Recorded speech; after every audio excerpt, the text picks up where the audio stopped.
Iran hid an attack swarm among civilian tankers in Hormuz. The U.S. Navy answered with a synchronized kill chain, a highly predictable tactical miscalculation. The USS Mason and USS Truxtun maintained a tight escort formation around civilian oil tankers transiting a narrow shipping lane.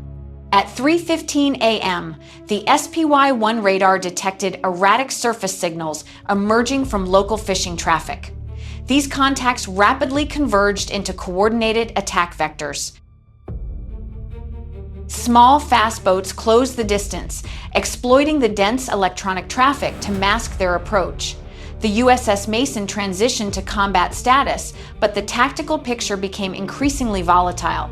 Hostile elements deliberately blended their transponders with civilian signatures to create deliberate target confusion. The swarm intentionally forced the convoy toward a pre-planned coastal kill zone. Escort commanders recognized the entrapment immediately. Asymmetric warfare requires strictly asymmetric countermeasures. An MQ-9 Reaper operating above the Gulf of Oman began fusing scattered radar and infrared data into a unified tactical picture. Simultaneously, an MH-60 Seahawk launched from the Mason's flight deck, skimming the waves to evade coastal detection while deploying its FLIR system.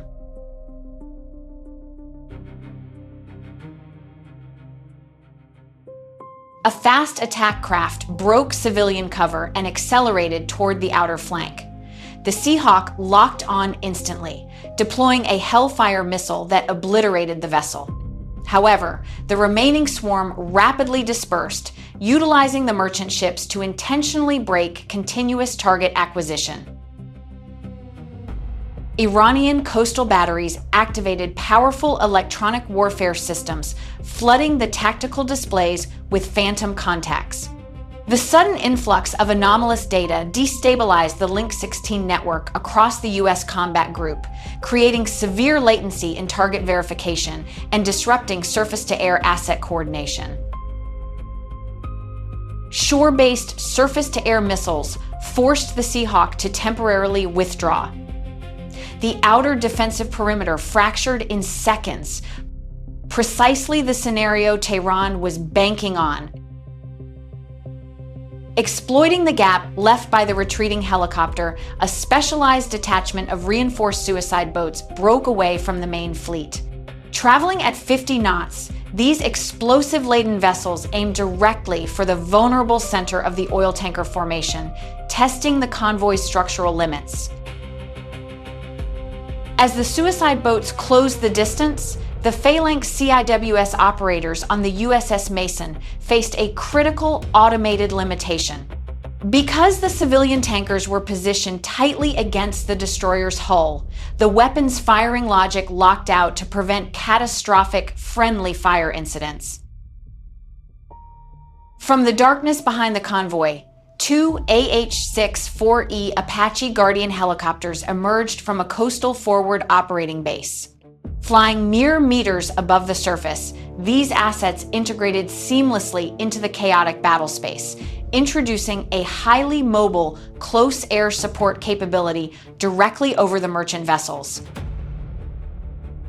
Apaches bypass the electronic jamming by using direct visual targeting. The helmet display links the pilot's gaze directly to the gun, a flawlessly lethal mechanical reflex. The lead Apache pilot engaged the suicide boats utilizing the M230 chain gun. Because the targeting system slaves the weapon to the pilot's line of sight, rounds tracked precisely onto the approaching threats. High explosive impacts triggered massive secondary detonations, instantly neutralizing the lead elements. Despite the aerial intervention, the broader battle space remained heavily compromised by coastal jamming. Iranian operators escalated their electronic suppression, attempting to completely blind the Aegis combat system. Intelligence indicated this digital fog was the precursor to a coordinated anti-ship cruise missile launch. An EA-18G Growler entered the airspace from a distant carrier strike group, initiating a sophisticated counter-electronic assault. Instead of merely jamming, the aircraft deployed a swarm of miniature air-launched decoys. These systems effectively replicated the exact radar signatures of incoming U.S. strike fighters. Believing a massive retaliatory strike was imminent, Iranian forces maximized their fire control radars to lock onto the decoys. The Growler's specialized sensors immediately triangulated the origin of these emissions. This high-resolution targeting data was instantly relayed back to the U.S. combat network. The influx of precise telemetry cleared the digital fog from the USS Mason's tactical displays. The Link 16 network stabilized, restoring the unified multi-domain kill chain.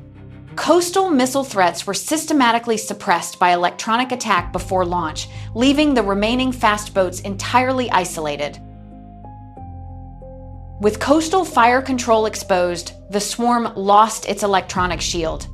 The U.S. kill chain immediately resumed its offensive pace, a masterclass in combat integration.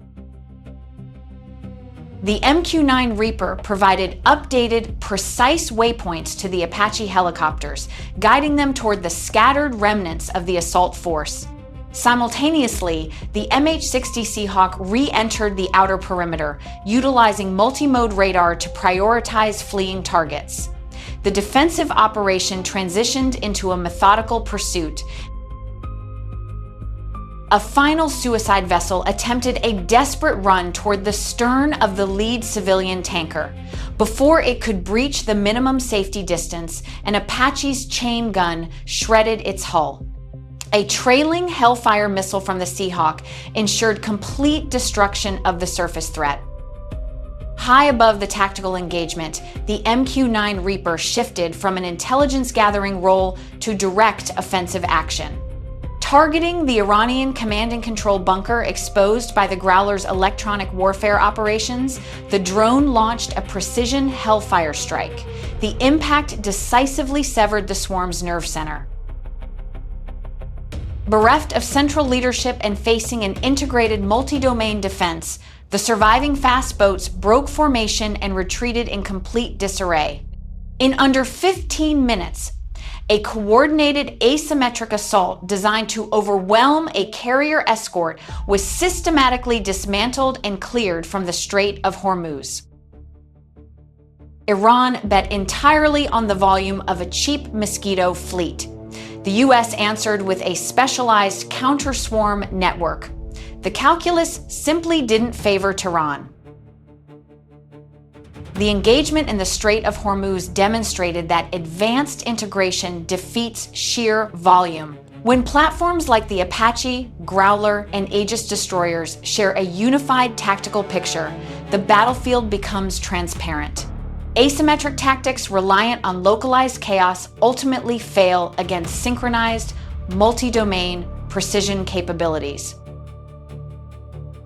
Networked battlefield data turns localized chaos into a calculated shooting gallery.